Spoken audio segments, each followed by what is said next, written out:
Hi hello friends, welcome back to channel. ఎలా ఉన్నాను? అయితే బాగున్నాను, మీరు కూడా బాగున్నాను అనుకున్నా. సరే, అయితే అందరు కృష్ణాష్టమి కాబట్టి ఫస్ట్ అందరికీ కూడా కృష్ణాష్టమి శుభాకాంక్షలు. సో ఈరోజు అయితే ఇంకా మేము సింపుల్గా చేసేసుకున్నాం అనమాట మా కృష్ణుడి దగ్గర. సో సింపుల్గా అయితే చేసుకున్నాం. మీ అందరూ ఎలా చేసుకున్నారో అయితే కామెంట్ సెక్షన్లో మెన్షన్ చేసేయండి.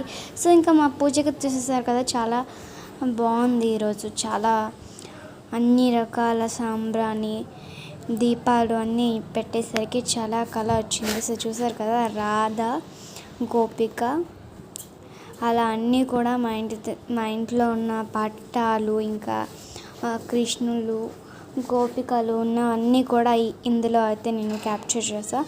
అందరూ కూడా లాస్ట్ వరకు అయితే చూడండి. సో చూసారు కదా, ఇంకా నేనైతే కృష్ణుడికి హారతి ఇస్తున్నాను. సో ఇంకా ఈరోజు వీడియో తీసే కంటే ముందు అన్నీ నేను క్లీన్ చేసి సో వీడియో కోసం అన్నీ రెడీగా పెట్టుకున్నా. వీడియో కోసమనే కాదు, నేను పూజ చేయాలని కూడా అన్నీ రెడీగా పెట్టేసా. మా మమ్మీ ఏమో అన్నిటికీ బొట్లు పెట్టేస్తే నేనైతే పూజ చేసేస్తాను. డ్రాగన్ ఫ్రూట్ అయితే పెట్టేశాము. సో కృష్ణుడు చూసారు కదా, సో ఇది తెచ్చి చాలా ఇయర్స్ అవుతుంది. అందుకే బొట్టు పెట్టేసరికి కనపడలేదు క్లియర్గా. ట్యాప్ చేద్దామంటే ఫోన్ కొంచెం క్లియర్గా లేదు. సో చూసారు కదా, చిన్న చిన్న పాదాలు శ్రీకృష్ణుడు నడిచిన ద్వారక. సో అందరికీ కూడా మళ్ళీ ఒకసారి కృష్ణాష్టమి శుభాకాంక్షలు. Bye bye.